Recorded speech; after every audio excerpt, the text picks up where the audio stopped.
kompetensi teknis atau hard skill, kemudian soft skill, dan karakter yang sesuai dengan tuntutan dunia kerja. Yang selama ini kita banyak mengajari mereka di ruangan, maka kita sebagai yang bergerak di vokasi ini, mulai dari Bapak Ibu di SMK, kami juga di sekolah vokasi atau di politeknik itu bagaimana 60 minimal atau sampai 70 teorinya, prakteknya, dan teorinya juga hanya sekitar 30 atau 40%. Dengan demikian diharapkan bahwa anak-anak ini mempunyai keahlian di dalam keahlian teknis atau kompetensi teknis mereka itu lebih tinggi dibanding model yang lain atau misalnya SMA gitu ya, atau SMU. Jadi SMK kita ini adalah betul-betul kejuruan yang mempunyai pengetahuan atau kemampuan teknis. Kemudian manfaatnya ini apa? Ini supaya meningkatkan kemampuan siswa melalui pekerjaan atau pengalaman yang nyata. Meningkatkan kompetensi guru juga untuk merancang pekerjaan atau pengalaman bermakna bagi siswa. Mendukung sekaligus menguatkan terjadinya kerjasama antara SMK, pusat keunggulan, dan dunia kerja sebagai mitra kita. Dan tersenggaranya nanti di sini riset terapan, kemudian meningkatkan kepercayaan dunia kerja untuk menyerap tamatan SMK, karena tamatan kita ini sudah terbiasa dengan project based learning gitu kira-kira. Nah, prinsipnya ini nanti bisalah gampanglah kita baca Bapak Ibu, saya lewat saja. Yang penting bahwa kita nanti lebih baik banyak berdiskusi begitu ya, untuk membuat ini kegiatan kita ini misalnya bisa kita menghasilkan satu contoh project based learning begitu. Nah, bagaimana langkah dari project based learning ini?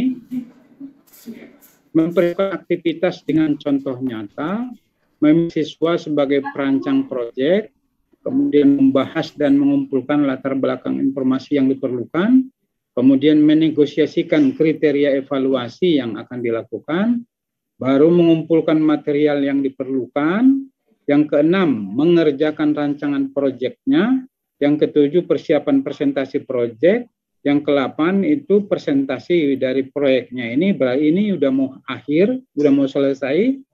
Dan yang ke-9 kita melakukan refleksi dan evaluasi proses yang dilakukan pada saat itu. Nah, inilah secara konseptual langkah PBL yang bisa dilakukan. Ini adalah konsep. Dan ini kalau kenyataan di lapangan nanti terserah kepada kita. Mana yang mau dilewati, mana yang mau ditambah. Gitu. Jadi ini tidak baku, harus seperti ini. Nah, bagaimana implementasinya ini dari SMK. Karena ini salah satu SMK kita adalah SMK Pusat Keunggulan. Sehingga diharapkan bahwa di kita pun harus sudah terlaksana kegiatan seperti ini. Dan mungkin juga terlaksananya juga dengan untuk berbagai mata pelajaran. Jadi persiapannya itu adalah bagaimana persiapan organisasi, kemudian nanti perencanaan pembelajarannya. Persiapan organisasi ini bagaimana membuka wawasan kita, para guru, mengenai pentingnya memberikan contoh pekerjaan nyata yang berkaitan dengan mata pelajaran yang diampu kepada siswa. Meningkatkan kompetensi guru terutama dalam mengembangkan PBL ini. Kemudian melengkapi fasilitas pembelajaran. Nah, ini akhirnya memang akan banyak juga terkait dengan yang lain. Beberapa hal ini membutuhkan kita harus menyediakan fasilitas pembelajaran. Sekolah menyiapkannya. Kemudian menggalang hubungan sekolah, perencanaan pembelajarannya, melakukan pemetaan dari capaian pembelajaran dan alur pencapaian kompetensi dari siswanya. Kemudian menyiapkan modul ajar, kemudian juga menyusun jadwal blok dari PBL ini. Nah, implementasinya ini ada yang untuk pelajaran umum, kemudian ada yang untuk pelajaran yang apa namanya, yang berbasis proyek itu dia di dalam teorinya ini dipisahkan, tapi relatif tidak terlalu jauh berbeda. Untuk mata pelajaran umum misalnya, proyeknya dapat berupa pekerjaan nyata yang bermakna untuk meningkatkan kompetensi siswa. Kalau untuk mata pelajaran kejuruan, pekerjaan yang dijadikan proyek dapat berupa produk barang atau jasa. Proyeknya itu dapat berupa produk, barang, atau layanan jasa dari guru atau dari siswa atau pesanan dari DUDI atau masyarakat. Proyek dari gagasan guru atau siswa adalah pekerjaan yang jelas manfaatnya untuk sekolah atau masyarakat tersebut. Nah, jadi sumber dari bahan untuk PBL-nya siswa ini bisa dari guru, siswa, atau dari dunia usaha. Kemudian yang kedua, proyek dari guru atau siswa dibuat mulai dari menganalisis kebutuhan alatnya dan bahannya, perancangan pembuatan, pemeriksaan, atau evaluasi dan pemanfaatannya. Jadi terserah Bapak Ibu, saya memang karena belum mengetahui seperti apa lebih mendalam PBL yang sudah dilakukan oleh Bapak Ibu selama ini. Jadi kalau saya sih mengatakannya, kalau mau kita mulai dari yang sederhana saja dulu, mangga, boleh. Kalau misalnya memang ada yang sudah lebih kompleks begitu ya, itu bagus gitu. Tapi jangan sampai membuat kegiatan PBL ini jadi terkendala karena terlalu memikirkannya ini biasanya berbiaya banyak atau membutuhkan peralatan yang banyak. Akhirnya nggak jadi-jadi kita melakukannya. Jadi kalau kita misalnya membuat yang sederhana saja dulu gitu ya, itu boleh kita awali sehingga nanti berkembang, apakah di semester depan atau tahun depan itu bisa ada PBL yang lain lagi yang bisa lebih kompleks gitu, atau yang lebih lebih kepada menghasilkan produk yang nyata begitu. Kemudian alurnya itu seperti ini misalnya, mulai dari misalnya menggagas pekerjaan. Ini kalau PBL-nya ini adalah gagasan dari guru atau siswa. Jadi menggagas pekerjaan nyata bermakna yang bermanfaat untuk meningkatkan kompetensi peserta didik, kompetensi siswa. Jadi apa kira-kira yang mau kita lakukan ini? Kita diskusikan misalnya dengan siswa. Kemudian setelah itu baru kita rancang prosedur pelaksanaan proyeknya itu seperti apa, baru dikerjakan. Mengerjakan proyek sesuai dengan prosedur yang sudah dirancang. Setelah dikerjakan baru dievaluasi. Kemudian baru dibuat laporannya, kemudian anak-anak mempresentasikan pekerjaan mereka, kemudian menerapkan praktek baik dari hasil pelaksanaan proyek ini. Kalau misalnya dia ini adalah suatu modul atau yang bermanfaat untuk sekolah gitu misalnya ya, maka bagaimana ini diterapkan.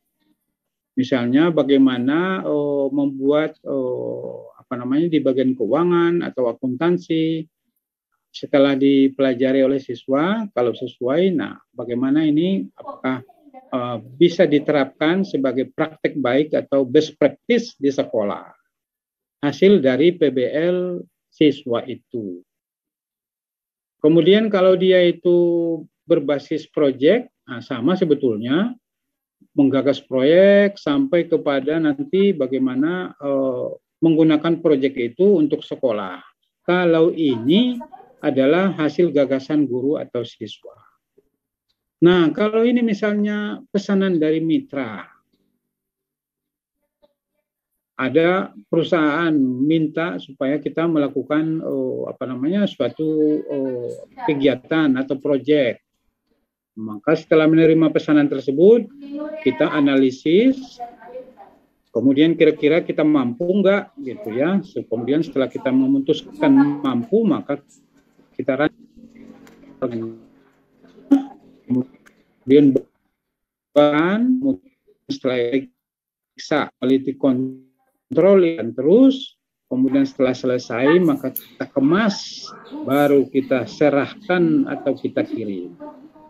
Nah, ini contoh yang saya ambil di YouTube barangkali Bapak Ibu ya. Ini tentang produk roti di SMK Negeri 27 Jakarta sebagai penerapan dari project based learning mereka dengan siswa. Jadi SMK Negeri 27 Jakarta ini mempunyai TEFA. Di TEFA-nya ini mereka menerapkan project based learning itu untuk membuat roti. Nah, alur penerimaan pesanan SMK 27 Jakarta ini misalnya ada satu penerimaan pesanan roti dari perusahaan atau dari ibu-ibu catering gitu, atau ibu-ibu yang mau mengadakan rapat atau arisan gitu ya, atau ada organisasi yang mau mengadakan pertemuan, jadi memesan roti melalui manajemen Badan Layanan Umum Daerah yang sudah dimiliki TEFA-nya dari SMK ini. TEFA-nya udah menjadi BLUD. Jadi setelah menerima pesanan, maka pesanan tersebut disampaikan ke bagian produksi pembuatan roti itu. Kemudian baru siswa membentuk kelompok, kemudian menghitung, membuat persiapan semuanya, baru mereka membuat produk roti sesuai dengan pesanan dari si pemesan, baik masyarakat maupun perusahaan yang memesan. Kemudian setelah selesai baru dilakukan pengiriman. Seperti itu Bapak Ibu dari PBL yang dilakukan oleh SMK 27 Jakarta. Mereka itu punya TEFA itu yang membuat roti atau peralatan mereka itu lengkap. Kita lihat contohnya misalnya ini. Jadi yang pertama tadi setelah ada informasi terhadap manajemen BLUD, maka informasi tersebut disampaikan ke bagian produksi di dapur gitu ya. Di dalam video itu dia sebutkan begitu. Kemudian oleh guru yang menangani itu mengumpulkan siswa dan siswa membentuk kelompok gitu ya. Membentuk kelompok untuk membuat roti tersebut. Kemudian dirancanglah misalnya berapa banyak rotinya. Kemudian untuk itu dibutuhkan apa-apa saja. Tepungnya, kemudian gulanya, kemudian lain-lainnya. Saya kurang tahu bagaimana roti. Mungkin Bapak Ibu ini yang yang lebih banyak paham ini, atau siapa ya yang itu, Ibu Karmila kali ini kalau membuat roti bagaimana, barangkali begitu ya. Atau Eva begitu. Ada Ibu Rosita Pak, Ibu Rosita yang pengolahan hasil pertanian. Saat itu. Ini beliau lagi proyek udah 2 hari bikin roti Pak. Wah, ini alhamdulillah. Ada pesanan atau dari guru atau dari siswa? Belum berani menerima pesanan karena masih uji coba produk Pak. Kalau hasilnya sudah memenuhi standar konsumen lah seperti itu, nanti kita cari orderan atau nanti kita umumkan lewat media sosial bahwa siap menerima orderan. Persoalannya kalau kita sudah cari orderan terus kualitas rotinya belum tidak sesuai, nanti pelanggannya kecewa. Jadi ini PBL-nya itu adalah dari sekolah ya Pak ya. Iya, iya. Nah, jadi itu tadi bahwa PBL itu bisa dari sekolah, dari guru, dari siswa atau dari masyarakat. Nah, kemudian pelaksanaannya itu siswa-siswa banyak yang terlibat Pak. Iya Pak. Oh. Iya Pak.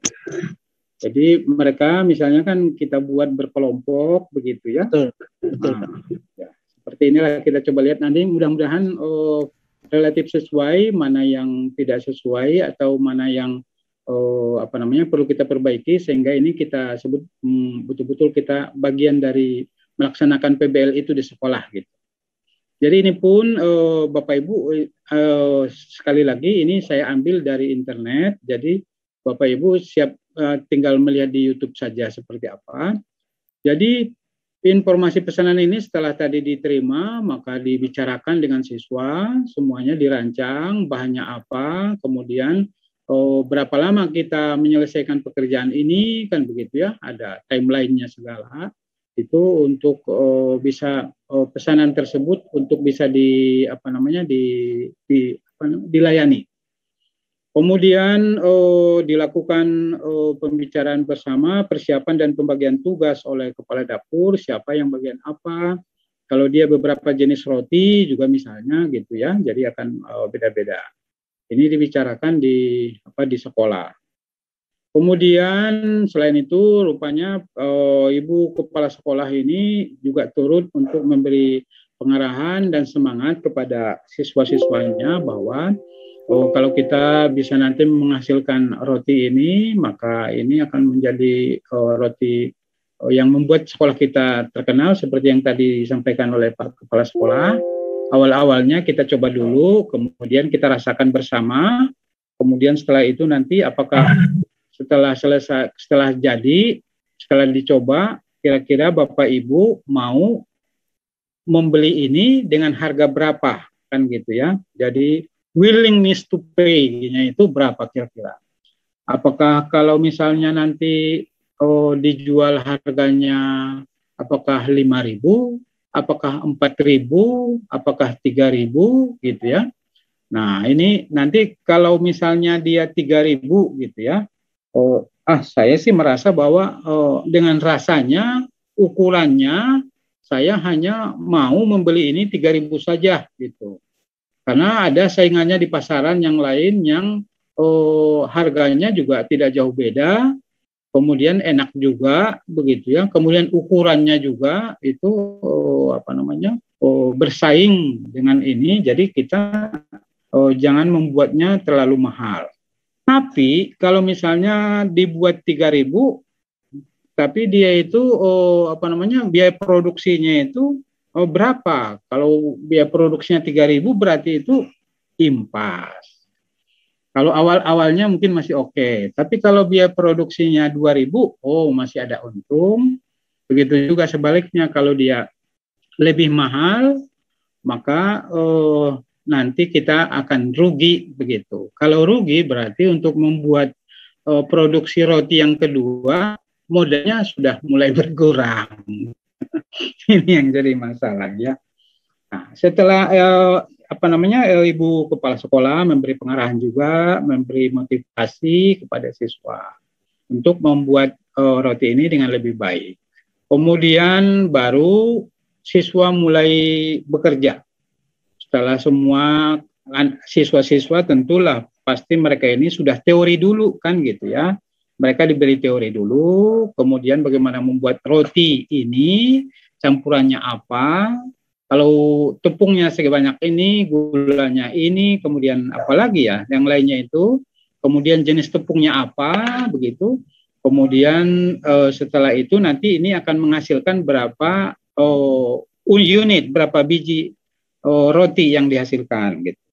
Jadi ini proses pembuatannya.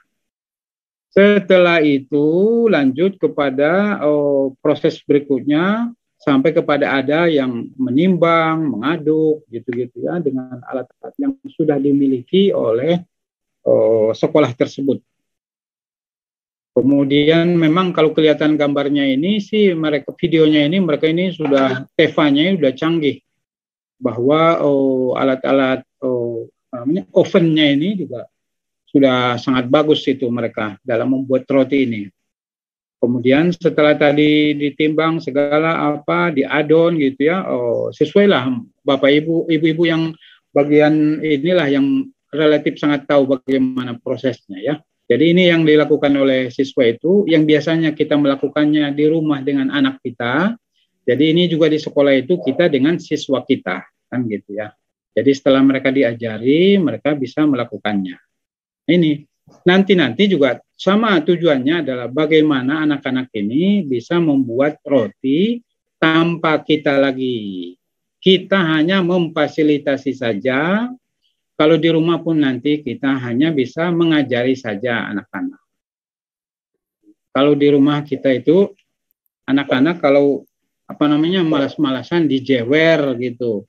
Kalau di sekolah nggak tahu saya Bapak Ibu bagaimana anak-anak ini kalau nanti bermalas-malasan atau salah gitu bagaimana itunya. Apakah nilainya yang dibedakan gitu ya. Nah, kemudian setelah itu proses lanjut lagi kepada bagaimana membuat rotinya itu, kemudian lanjut kepada memanggangnya gitu ya, di ovennya itu mereka kelihatannya alatnya udah sangat bagus, ini sudah relatif standar lah barangkali ya, standar industri. Kemudian timernya itu juga sudah ada gitu. Kemudian ini yang sudah selesai baru di topping itunya rotinya itu yang sudah masak. Kemudian setelah itu baru dipanggang terakhir untuk menyatukan toppingnya itu dengan rotinya. Kemudian setelah itu baru dikemas. Setelah pendinginan baru dikemas, baru diserahkan atau dikirim kepada pemesan. Nah, ini contoh nyatanya dari membuat roti tersebut yang dijadikan ini menjadi bagian dari project based learning di sekolah antara guru dengan siswa. Kira-kira itu contohnya barangkali Bapak Ibu sebagai pengantar diskusi kita pada pagi hari ini. Lebih baik kita banyak berdiskusi untuk lebih bagaimana nyatanya di lapangan yang akan dilakukan oleh Bapak Ibu guru gitu ya. Kira-kira itu bahannya. Nanti kalau kita mau membuat salah satu misalnya ini, maka saya sudah coba menyediakan di sini tempatnya. Itu apa nanti yang mau kita lakukan. Bapak Ibu masing-masing misalnya mau membuat seperti apa PBL-nya. Kemudian nomor 1 menerima pesanan proyek atau rencana pengadaan barang itu baik dari konsumen atau dari mitra bisnis atau juga dari sekolah, boleh. Kemudian ini kita tulis di sini. Kemudian setelah itu baru kita menganalisis kira-kira bagaimana kemampuan kita itu untuk mengerjakan ini. Kemudian sumber daya yang kita miliki bagaimana. Kemudian waktunya melaksanakannya ini berapa lama. Dan ini kita mengharapkan bahwa siswa nanti yang akan setelah kita mengetahui sekali, baru kita sampaikan kepada siswa kita ajari mereka, baru mereka nanti yang terlibat secara aktif di dalam melaksanakan ini, menyiapkan ini semuanya.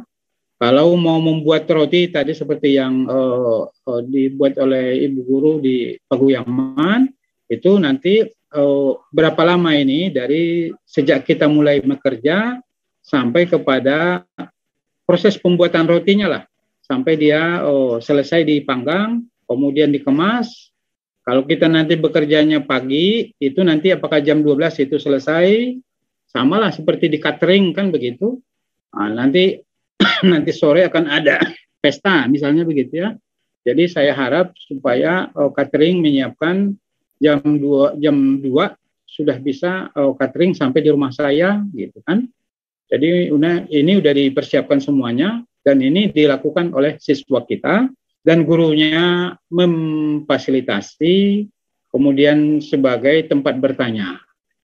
Kemudian lanjutannya merancang proyek itu lah, tahap-tahapannya kita buat di sini, menyiapkan bahan dan alat. Bahannya apa, alatnya apa. Ini kita, karena ini adalah kegiatan belajar, maka ini kita coba buatkan. Kalau di rumah sih, kalau misalnya kurang alat itu pinjam tetangga, kan begitu-begitu, kan gampang lah ini itunya. Tapi karena ini di sekolah ini, maka ini semuanya harus kita coba daftarkan, sehingga antar siswa ini pun nanti pengetahuannya itu relatif sama, dan mereka itu mengetahui apa-apa aja yang harus diadakan. Kemudian yang keempat, bagaimana proses pembuatannya. Jadi kita siapkan di sini prosedurnya sampai dia nanti dihasilkan.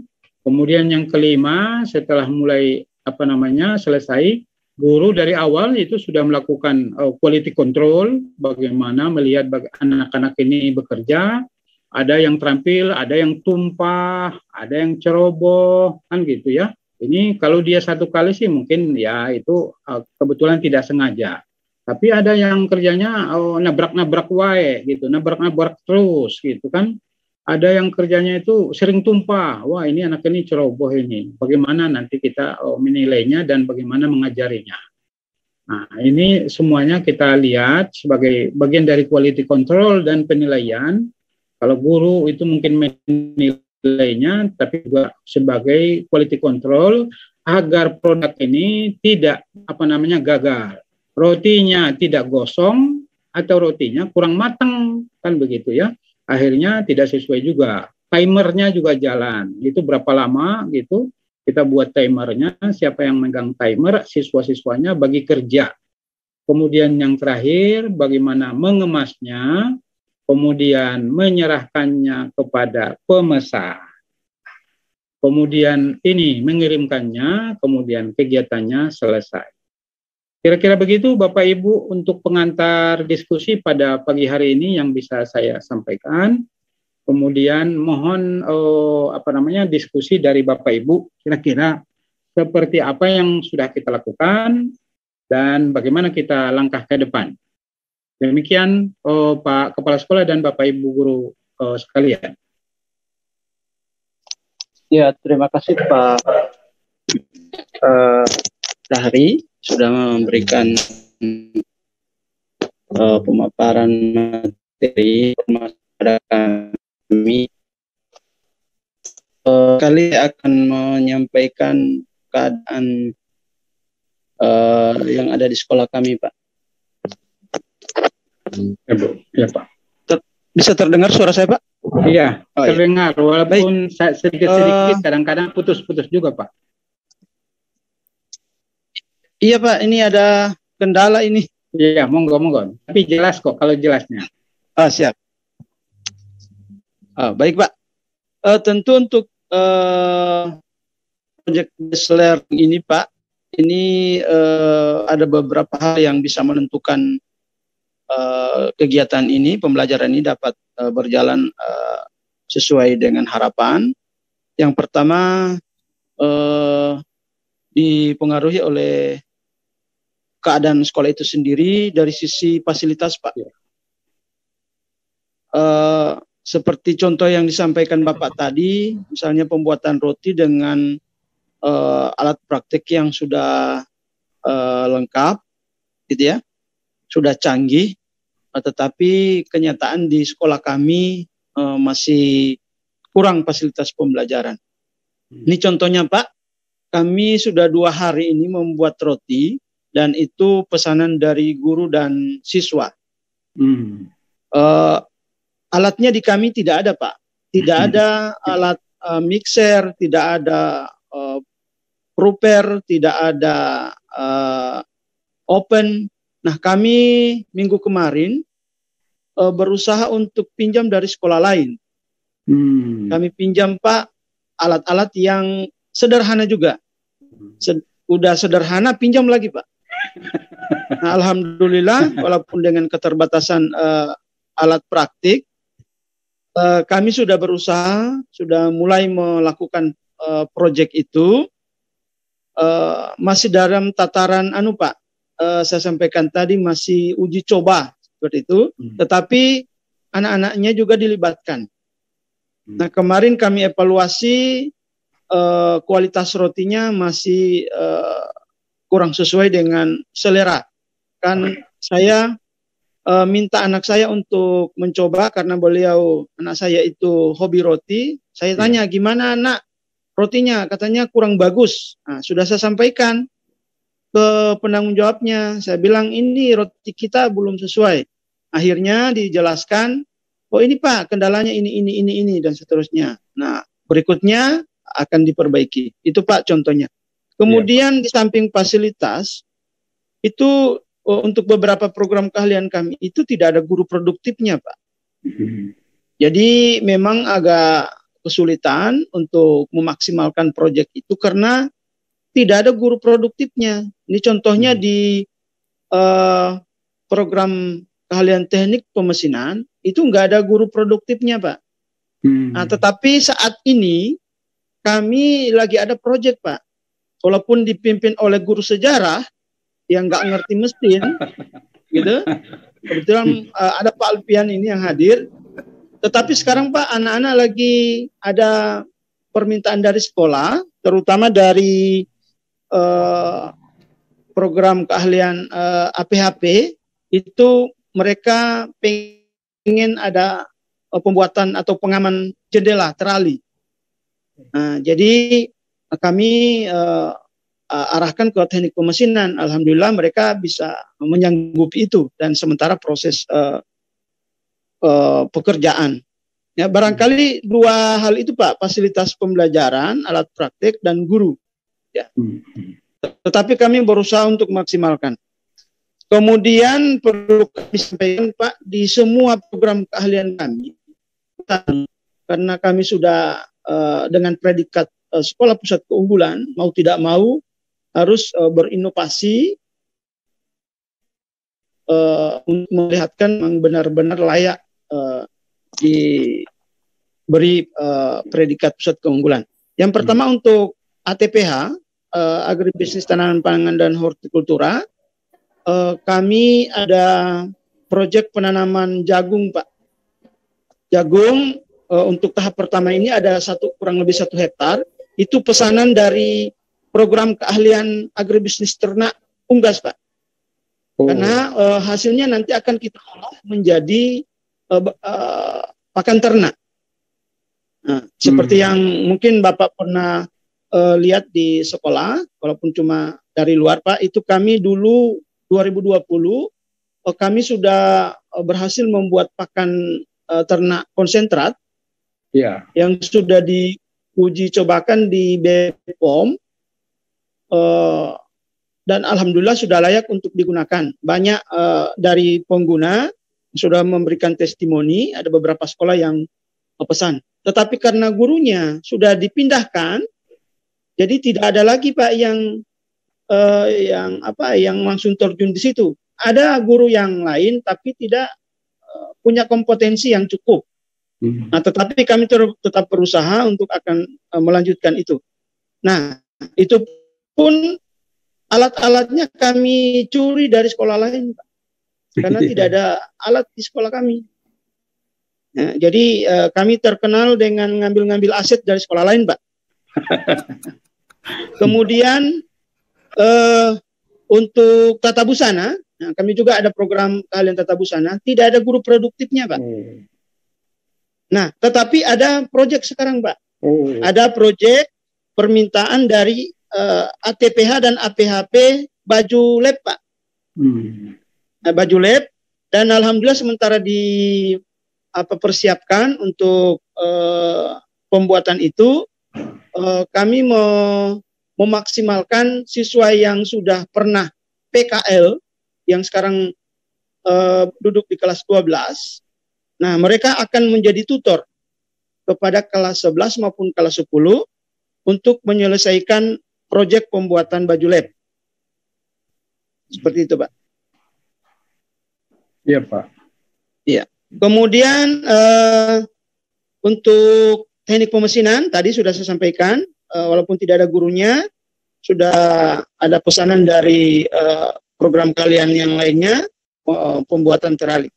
Kemudian untuk APHP, agribisnis pengolahan hasil pertanian, yang saat ini membuat roti. Kemudian yang AKL, Pak, akuntansi dan keuangan lembaga, itu membantu teman-teman yang ada di program keahlian lain untuk memasarkan hasilnya, terutama pemasaran tentang roti. Jadi kemarin kita buat 2 kilo, Pak, kita coba, itu nggak sampai di Dewan Guru, Pak, karena sudah singgah di kelas-kelas, akhirnya laku, Pak. Walaupun, iya habis, Pak. Walaupun kualitasnya masih kurang sempurna lah, seperti itu. Jadi itu gambarannya, Pak Dahri. Saya menyampaikan kemarin masih ada kendalanya itu, Pak, fasilitas, kemudian guru, tetapi kami berusaha untuk memaksimalkan itu, karena moto juang kami di sekolah ini, Pak, untuk semua warga sekolah, itu kami beri nama progresif. Progresif itu kami artikan selalu maju, selalu bergerak, selalu update, indikatornya, Pak, cepat dan bertahap. Artinya walaupun sekecil apapun itu proyek, tapi cepat dilaksanakan. Kemudian secara bertahap. Kenapa? Kita sesuaikan dengan kondisi sekolah. Kalau adanya manual, ya itu nanti ke depannya insya Allah kita akan difasilitasi oleh Dinas Pendidikan maupun pemerintah pusat, dalam hal ini Direktorat SMK, insya Allah akan lebih maju daripada yang saat ini. Kemudian harapan kami tadi Pak Dahri memperkenalkan Ibu Pak Danang dengan Ibu siapa tadi itu? Ibu Gilang. Iya, Ibu Gilang. Ini ada juga Ibu Witri di sini nih. Iya. Kalau nantinya Pak Dahri atau teman-temannya Pak Dahri ada jadwal ke Gorontalo, barangkali diajak bareng, Pak, untuk lihat keadaan kami, barangkali akan ada masukan atau ada petunjuk yang lain, sehingga untuk memaksimalkan kegiatan pembelajaran yang ada di sekolah. Kami sangat berharap terkait dengan ternak, Pak. Ya. Kemarin kami datang kunjungan industri di BPTP. Alhamdulillah kami melihat kondisi di sana yang luar biasa, Pak, karena memang fasilitasnya memadai. Kami sekarang punya mimpi, saya bilang sama Pak Dahri waktu itu, ada 2 kelas, 2 ruang kelas yang saat ini kami gunakan untuk kandang, itu sebisanya kalau memungkinkan bisa dibikin close house mini, itu maksud saya. Nah, supaya tidak menunggu bantuan, Pak, bantuan kandang, bantuan apa, kita maksimalkan apa yang ada. Tentu ini kan ada analisis biaya dan lain sebagainya. Nah, kami kurang kapasitas untuk menghitung-hitung seperti itu. Nah, walaupun misalnya sederhana ataupun skala kecil, insya Allah itu bisa dikembangkan dari sejak sekarang. Mungkin itu dari saya, Pak. Mohon pencerahannya atau gimana untuk kepada kami yang ada di sekolah. Barangkali demikian dari saya. Saya kembalikan lagi kepada Dahri. Ya. Silakan, Pak. Terima kasih Pak Lukman. Bapak Ibu yang kami hormati. Ibu Witri, apa sudah on, Ibu? Atau masih masih Ibu Witri ada kesibukan juga ini? Ada ikut rapat lagi? Oh ya, nanti sambil jalan lah ya. Kalau Ibu Witri nanti sudah oke, sudah ada, silakan nanti kita kasih kesempatan. Pak Danang, aman situasi atau bagaimana Pak Danang? Halo Pak Dahri, iya Pak, ini saya sinyalnya putus-putus, bagaimana Pak? Oh iya ya, suaranya ini kelihatan memang rada kurang mantap ini suaranya Pak Danang ini nih. Iya ini sinyalnya kurang bagus Pak Dahri, mohon maaf. Oh, tapi kadang-kadang bagus nih. Nah itu kita mulai dari yang ada aja dulu ya Pak ya. Kita kan sambil diskusi nih. Jadi di SMK Paguyaman itu bentuk sekolahnya itu kan segi empat Pak. Jadi di depan, kiri, kanan, kemudian di tengah lapangan, gitu Pak Danang.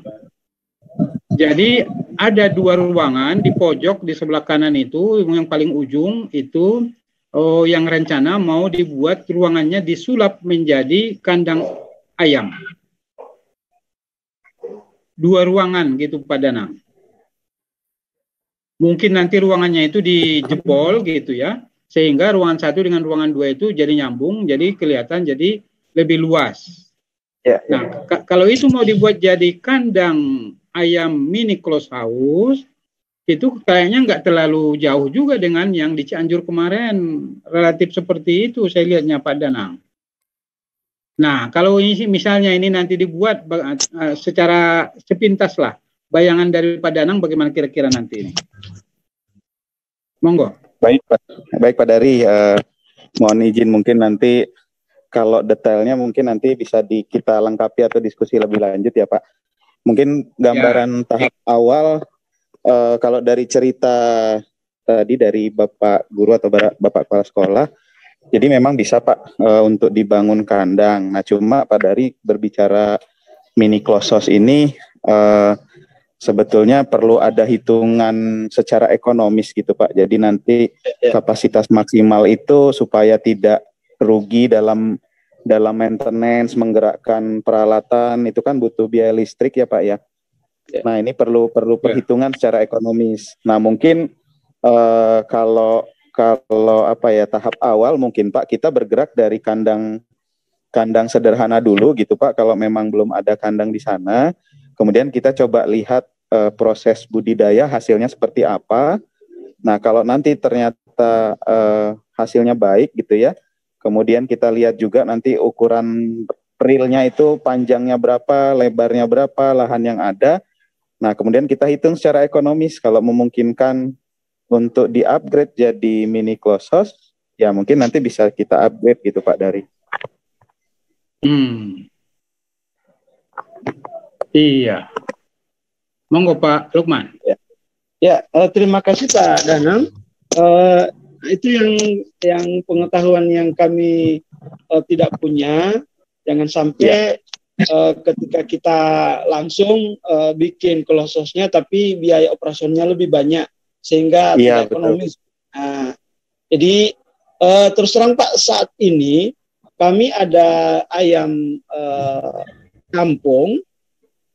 Yang kami pelihara apa adanya begitu Pak, tidak punya biosecurity, tidak punya apalah, pokoknya dilepas di kandang itu, terus ditaruh sekam, kemudian ditaruh tempat makannya, kemudian disediakan tempat bertelur. Nah alhamdulillah sekarang ini sudah ada kurang lebih 15 indukan ayam betina yang sudah mengerang. Sebelumnya memang kita ambil telurnya, kita tetaskan, cuma mesin tetasnya kurang bagus, sehingga kita biarkan untuk diarami. Itu pun campuran di situ Pak. Nah, jadi seperti itu yang bisa kami lakukan, tidak ada teknologi, tidak ada hitung-hitungan macam-macam begitu. Yang penting ada ayamnya, kemudian bisa makan, bisa bertelur, dan bisa berkembang biak. Tetapi kami lebih nanti ke depannya untuk proses pembelajaran maupun TEPA itu benar-benar sudah berstandar industri lah, atau berstandar perusahaan seperti itu Pak Danang. Baik Pak. Ya Pak Lukman, mungkin kalau boleh tahu Pak, tadi yang bangunan yang mau rencana ke depan dijadikan kandang itu ukuran panjang dan lebarnya Pak, mungkin kasarnya saja dulu Pak. Iya, itu ruang kelas 2 Pak yang nyambung. Lebarnya 7, panjangnya 8, sehingga kalau digabung dia jadi 16 meter kali 7 kurang lebih. 16 kali 7 ya. Iya. 16 kali 7, oke. Baik Pak. Ya kalau dari hitungan awal sih sebetulnya untuk di-upgrade menjadi kandang mini close house bisa sebetulnya Pak. Cuma tadi Pak kembali perlu kita hitung lagi secara ekonomisnya gitu Pak. Karena kan ibarat kita menggerakkan satu AC gitu ya Pak ya di ruang kecil dengan ruang besar, itu biaya listrik yang dikeluarkan kan sama gitu. Benar. Jadi lebih baik kita sediakan ruangan besar gitu. Nah jadi kalau nanti ruangannya kecil, tampung ayamnya sedikit, tapi untuk menggerakkan alatnya itu lebih besar sehingga khawatirnya tidak ekonomis gitu Pak kalau untuk close house. Nah mungkin itu Pak dari mungkin langkah awal mungkin Pak. Dari kandang yang ada itu, misalnya sekarang sudah ada ayam kampung, tadi sudah ada yang mengeram, itu sebetulnya sudah bagus Pak. Tinggal nanti dioptimalkan lagi kapasitasnya, ditambah lagi ayamnya gitu ya Pak ya, sehingga nanti siapa tahu SMK bisa produknya itu menjual anak ayam kampungnya misalnya Pak. Iya. Seperti itu. Mungkin langkah awal bergerak dari situ dulu Pak Lukman. Iya. Siap Pak Danang, siap. Baik, nanti mungkin banyak diskusi lagi. Mungkin itu Pak Dari. Iya, makasih Pak Danang itu atas diskusinya. Jadi kita mengharapkan bahwa kandang ayam ini menjadi Teva-nya yang lebih Teva lah gitu ya kan. Memang sekarang sudah kita sebut Teva, tapi mudah-mudahan memang bisa dipakai oleh siswa dan mereka itu bisa belajar mengenai perunggasan gitu ya. Itu dengan lebih baik dibanding kan ini Pak Danang relatif kan kita ini ada di kabupaten. Jadi walaupun saya sih tidak mengetahui, tapi saya bayangkan saja. Mohon maaf Bapak Ibu semuanya. Jadi kan sebagian siswa kita ini kan memang adalah siswa di kabupaten, kemudian di kecamatan, di desa. Kemudian kan berarti kita juga itu adalah anak-anak masyarakat yang juga kadang-kadang ada yang memelihara ayam seadanya di rumahnya, kan begitu. Jadi kita menginginkan tidak hanya sekedar memelihara ayam kampung di rumah yang kita ada kandang biasa gitu kan ya, punya 10 ekor yang begitu-begituan, tapi mereka itu sudah lebih kepada industri pengetahuannya.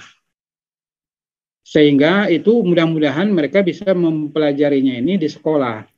Sebenarnya yang kita sebut industri perunggasan itu, ayam kampung juga itu bisa dibuat industri ya Pak Danang ya. Tidak hanya ayam broiler maupun ayam untuk layer yang penghasil telur gitu. Nah, tapi cara memeliharanya ini yang akan kita coba ajarkan kepada mereka itu yang berbeda dengan yang konvensional yang dilakukan di rumah seperti biasa apa adanya, kan begitu ya. Betul Pak Dari. Nah, kemudian lanjut lagi misalnya kalau kita nanti menyebut sebetulnya kalau di sana itu Pak Danang ya, itu kandang ayam yang berhaus atau yang close house juga ada Pak Danang di Gorontalo. Jadi, masyarakat juga itu sudah ada juga yang mengusahakan, walaupun tidak saya sebut banyak ya, karena memang sesuai dengan kebutuhan dari penduduk yang ada di sana gitu.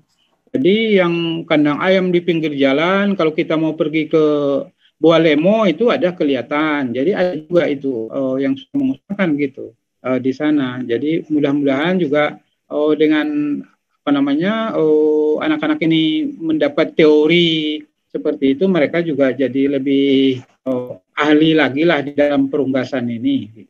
Nah, kalau Ibu Gilang, ada komen Ibu Gilang? Iya Bapak. Ya. Ganti akun. Iya monggo. Iya. Iya, baik Pak. Tadi ya terkait, jadi seperti ini, kurang lebih kondisi juga kami tangani gitu Pak di Pangalengan. Jadi existing memang di Pangalengan pun menggunakan seperti aula ya atau ruang kelas yang dibuka dan kemudian dijadikan kandang open house seperti itu, Pak. Dan untuk petelurnya pun sama ya, kurang lebih menggunakan teras atau selasar. Tapi saya lihat produktivitasnya cukup baik itu untuk ayam petelur maupun ayam broilernya. Artinya keterbatasan tadi ya sarana ataupun lahan dan juga bangunan ternyata tidak menjadi hambatan bagi terselenggaranya praktikum di SMK. Tapi namun demikian memang idealnya harusnya memiliki kandang yang memang kandang ayam begitu ya Pak Dahri ya. Jadi bagus sekali kalau memang tadi dialih fungsikan, tetapi memang sebaiknya betul-betul difungsikan sebagai kandang ayam begitu Pak Dahri. Menanggapi tadi ya untuk mini closed house, memang betul apa yang dibicarakan atau disampaikan Pak Danang bahwa memang tidak bisa serta-merta kita alih teknologi ya tanpa kita analisa terlebih dahulu. Pertama tentunya permodalan, pembiayaan, dan satu lagi adalah yang perlu dipertimbangkan adalah ketersediaannya sumber energi listriknya Pak Dahri. Gitu. Jadi kita harus pastikan betul karena closed house atau mini closed house ini listrik ya Ibu bilang ya, listrik ya. Iya betul Pak, karena operasionalnya akan sangat bergantung kepada listrik, maka harus dipastikan apakah tersedia gitu Bapak dan Ibu atau sering mati lampu misalnya di daerah sana, sehingga perlu adanya planning tentang electricity atau listrik tersebut. Jadi bukan hanya kita menyediakan kandang tertutup yang bisa memberikan kenyamanan bagi ayam, tapi bagaimana juga kita bisa continue terkait itu tadi energi listrik yang menjalankan kandang tersebut. Seperti itu Pak Dahri. Aspek lainnya tadi sudah bagus sekali ya. Ada ide-ide juga bahwa industri unggas itu bukan hanya unggas ras, tetapi juga bisa unggas lokal. Bahkan bisa juga unggas air mungkin dikenalkan di daerah Gorontalo, apakah ada unggas air seperti itik ya yang mungkin pasarnya juga cukup tinggi dan bisa juga dipelihara di SMK. Seperti itu Pak Dahri. Ya, makasih Ibu Gilang. Tapi memang permasalahannya di SMK ini adalah memang lahan yang relatif terbatas ya. Ada juga ya lahan. Ya sih kalau unggas air kayaknya perlu lahan cukup besar ya, karena kalau dia harus main, harus berenang. Iya, itu. Kemudian juga air juga, jadi permasalahan juga air di sini nih. Oh iya. Iya. Ya, tapi tidak apa-apa lah, itu adalah salah satu alternatif gitu ya. Tapi yang tadi itu bahwa kalau mau kita buat menjadi misalnya kepada mini closed house itu Bapak Ibu di SMK, itu satu memang listrik itu karena relatif dia tertutup semuanya, sehingga kita untuk membuat ayamnya itu nyaman adalah dengan listrik itu. Kita perlu memberi mereka itu panas kalau lagi kecil gitu ya, misalnya kalau malam, tapi kalau udah mulai besar kita perlu memberi mereka itu lebih sejuk kan begitu ya. Kalau lebih sejuk itu kan berarti kalau ini karena ini tertutup semua, maka itu kalau close house maksud saya. Tapi kalau open house kan dia relatif terbuka, jadi masih bisa udara atau angin dari luar itu yang membuat dia lebih sejuk.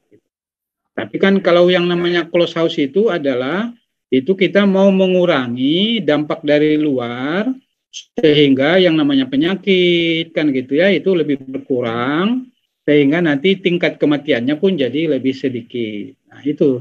Nah mengenai close house itu tadi udah disampaikan, memang misalnya yang di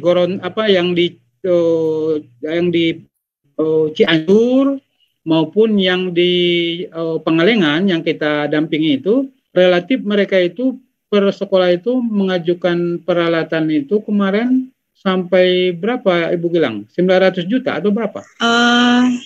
karena kalau yang di Pangalengan itu mini closed house itu dengan bangunan RPA mini juga, jadi mereka punya dua konsep yang TEVA yang akan didirikan. Yang pertama mini closed house dan mini poultry slaughtering, jadi mini RPA. Totalnya di angka 1,2-an, Pak. Oh, tapi dengan bangunan, Pak, itu Pak Lukman. Jadi dua bangunan itu dengan RPA-nya, rumah potong ayamnya, jadi 1,2. Nah, kalau kita ini kan misalnya ya, kan sudah ada bangunan, tinggal merehabnya, kemudian baru melengkapinya dengan peralatan. Nah, melengkapi peralatannya ini nih, yang memang membutuhkan pendanaan itu tadi. Kalau mau disulap jadi kandang ayam yang betul-betul sesuai, itulah ya. Ya, sebagai informasi juga mungkin Pak Danang juga bisa menambahkan. Jadi untuk mini closed house yang kapasitas di 5.000 itu 5.000 ekor apa 8.000 ekor ya Pak Danang ya yang ada di Bogor ya Pak. Itu di angka 400 atau 500 juta gitu pada hari. Iya. 400-500 juta, tapi itu dengan bangunannya ya kan Ibu ya? Ya, sudah all in, sudah beroperasi. Ya. Itu dia kapasitasnya bisa sekitar 8.000-an. Kemudian modalnya sekitar 400 juta untuk bisa dengan bangunannya itu tadi. Alat dan bangunan lah ya gitu, di luar tanah gitu. Ya. Itu salah satu perusahaan sebagai mitra kami di Bogor ini yang menyediakan teknologi tersebut. Dan kepada peternak-peternak ayam binaan dia itu sudah dia perkenalkan teknologi itu, dan dia itu relatif portable juga, bisa dipindahkan gitu ya, aku bilang ya. Kalau ya Pak ada lockdown juga. Ya, dia mudah kalau misalnya mau dibongkar dia relatif bisa. Nah itu untuk untuk ayam itu tadi, jadi nanti sekaligus dia TEVA-nya bisa gitu ya, kemudian juga pembelajaran yang kita maksud dengan PBL ini juga bisa berjalan di sana, kemudian ini menjadi bagian dari pemasukan bagi sekolah, dan ini juga karena ayamnya kan nanti bisa dijual, jadi siswanya itu mengetahui proses produksi, mengetahui pemotongan dan pengemasannya, dan mengetahui pemasarannya. Begitu, yang sekaligus akuntansi nanti terkait dengan ini, dan bisa memasarkan ayam itu untuk kebutuhan di wilayah tersebut, di wilayah Bapak Ibu. Ibu Witri sudah bisa join? Iya Pak. Oke. Lagi ada rapat Ibu? Oh, suaranya putus-putus Ibu. Ada pelatihan. Oke. Bisa video off ya Pak, izin video. Ya monggo. Ibu Witri ini adalah dosen kita yang ahli di pengolahan gitu. Jadi Ibu Witri ini guru-guru di SMK ini lagi membuat roti. Iya Pak. Nah, jadi tadi kalau sempat kedengar sedikit itu penjelasan dari kepala sekolah. Jadi rupanya itu. Ya, saya mengikuti tadi. Ya. Monggo di komen Bu, monggo. Baik Bapak. Terima kasih atas waktunya. Jadi kalau demikian mungkin bisa dengan cara misalnya apakah dilakukan istilahnya banding ya. Artinya membandingkan. Sebentar saya mungkin bisa buka.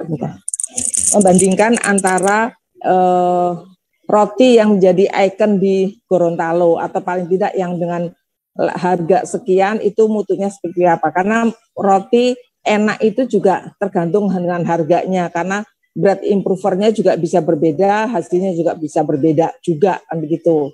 Nah nanti tinggal dipilih kira-kira mana yang akan menjadi standarnya, kita akan mengacu ke sana. Demikian.